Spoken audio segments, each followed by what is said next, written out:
R&D and the entire process started in 2001, and these guys actually took 10 years, literally.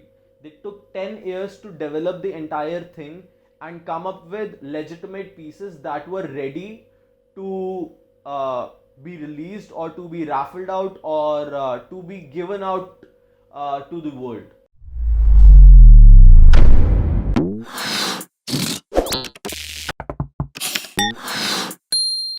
What's up, guys? Welcome back to Street Sense, and this is the ninth episode of our podcast, the Gabfest. Now, before we move forward, I want to thank each and every one of you who have been sharing all the sorts of reviews with all of us and telling us exactly what is it that we are doing right and what is it that they are actually loving about each and every sort of a content that we are posting out there, be it through these videos or be it through our e-magazine. Thank you so very much, guys. It means a lot. And keep sending all those sort of reviews with us, including all the criticism also that you guys probably think that we should better up in our content, because that's the only way that we'll actually get to know as to where is it that we actually lack and what is the what's the sort of expectation that our community has from us.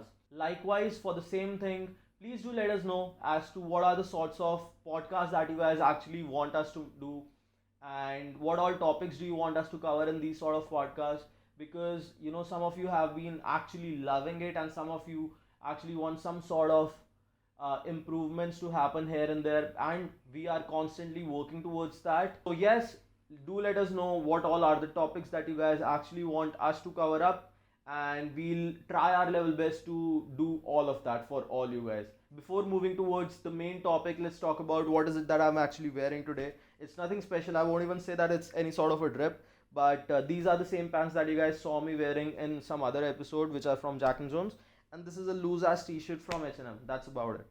The only special thing is this naked lady. So yes, I actually just felt like having a naked lady over me, because believe it or not, it's only and only bachelors who have been suffering majorly in this whole lockdown situation. You guys know what I'm trying to say. So yes, it's been like a painful ride all these 10 12 days, and God knows for how long it's gonna go.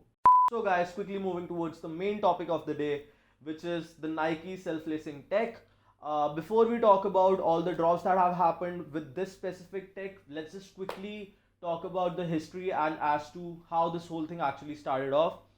So, back in the day, if you guys know, there was a movie, Back to the Future, wherein the actor or the character, I would specifically say, the character was supposed to wear sneakers, and those sneakers actually self-lace themselves with all the pressure and this and that. Back in the day, that was only a concept, and this was not really a tech that any of the brand actually developed, right? So, and the entire shot was more sort of like an animation that was done for that specific movie, right? But yes, that became such an iconic shot that even today we see that specific shot being, used across our sneaker world every now and then, and not just the sneaker world, but every other person is like, oh my god, that's super futuristic, man. And there was a time that everyone was going bonkers that, oh my god, when will this actually happen? And that actually became like, you know how about 7 or 8 years ago, all of us used to talk about, okay, there's gonna be like flying cars that gonna happen in future, right? So this self-lacing sort of a thing back in the day had that sort of an impact that everyone thought like this is not something that can happen ever, or this is something that can actually happen not before say 2050 or 2100s, right? It was that a futuristic sort of a concept and a model. But yes, in 2001 actually, the team of Nike with Tinker Hatfield himself, they sat up, they tried and developing this concept and bringing it actually into life and making this happen, which of course, as we know today, it actually happened and it is going super crazy, and people are going bonkers about this tech specifically. So the specific silhouette that was featured in Back to the Future is known as Air Max, and I'm sure that each and every one of you knows about that. If you guys don't know about that, then you guys are probably living under a rock. but you don't really need to be actually a part of this culture or be a sneakerhead to know about this thing. Air Max are like the thing, and everyone knows about it. So that's actually known as Air Max, and they started developing the tech and the whole concept to bring it to life and have like a sort of a real time release for all those pairs happen. So the R&D and D and the entire process started in 2001, and these guys actually took 10 years, literally. They took 10 years to develop the entire thing and come up with legitimate pieces that were ready to be released or to be raffled out or to be given out to the world, right? So the tech is actually known as E.A.R.L, which is electro-adaptive reactive lacing, and it's a super, heavy word to actually come up with. But yes, uh, that's that. So what they actually did was they developed the tech, and that's when they started handcrafting the all the pairs and all these silhouettes. They started handcrafting all of that because of course there was tech that which was involved, and everyone was super cautious as to whenever these sort of things actually happen, wherein there is supposed to be pressure or self-lacing sort of a thing. It should not be something that should harm the person who's actually wearing it, and there are very high chances of anyone and everyone to be harmed by that sort of a tech, because it can crunch your feet super heavily, or it can just be the way it is and start biting your feet or your heels or this and that. So there were a lot of things that was supposed to be worked out to bring this to life, but of course, as we all know, it happened. Each and every pair that they designed, they developed, was kept at a specific warehouse which no one knows about. It was only Tinker Hatfield and a few of his teammates that knew as to where those pieces were actually kept, and that's about it. Each and every piece that was made went through a lot of checks, and there were multiple levels of checks that actually happened as to whether this is comfortable enough or not, whether this supports the sort of tech that we they have actually built or not. So, and that this is something that happened for each and every pair.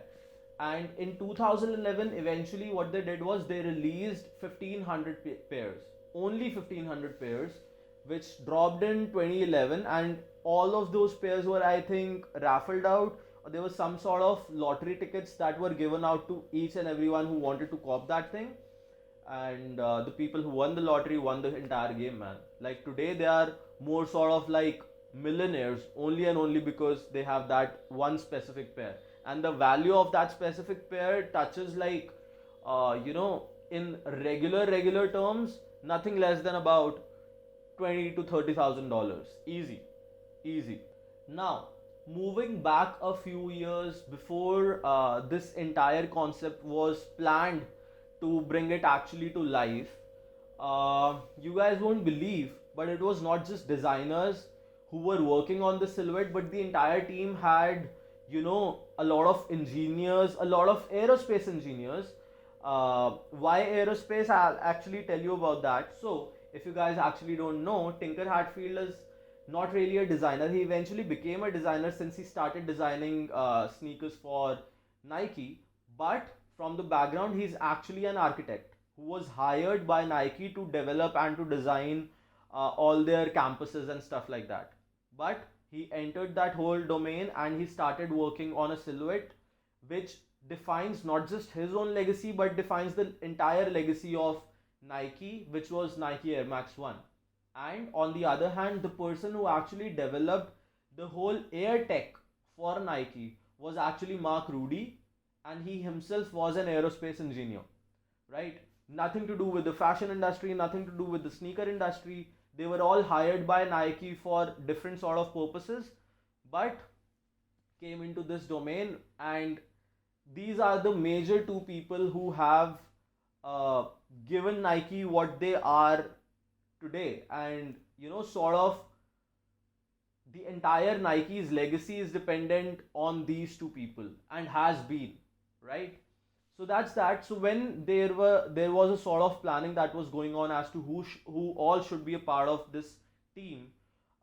There were aerospace engineers, there were computer science engineers, then there were architects, proper architects, and of course other designers. And the R&D was at an insane level, and probably that's the whole sole reason why we have such a beautiful thing in place, which was anticipated to drop not before, say, 2050s or 2100s, but we already have that, and which has been like a crazy leap for not just our industry, but for each and every industry who probably thought that this is not something that any one of us can basically have in this sort of an era, but we have it.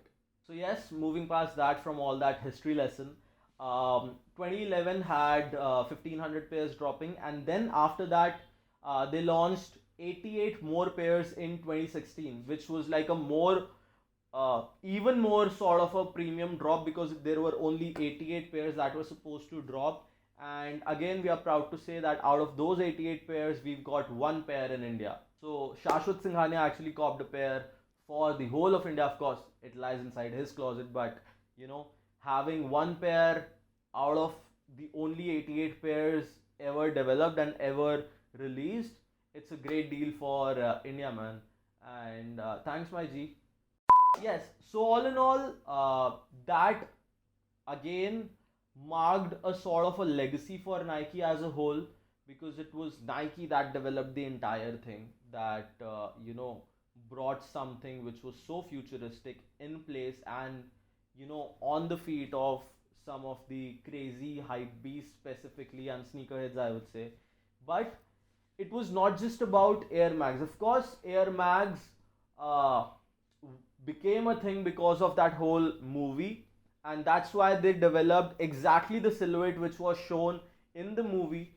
But it was more of tech that killed the entire game. It was not just that specific silhouette, it was the tech which was self-lacing, and that technology caught the eye of so many people that eventually they had different silhouettes dropping with that same tech. So the first silhouette eventually that they dropped after Nike Air Max were hyper adapts, which were retailing at $720. So $720 eventually was like a crazy number, man. Like for any other sneaker to have that sort of a retail value, but hyper adapts were one of those pairs. So yes, $720 hyper adapts with the Nike Adapt technology. That's what they actually started calling it after E.A.R.L because it's like a super long ass name.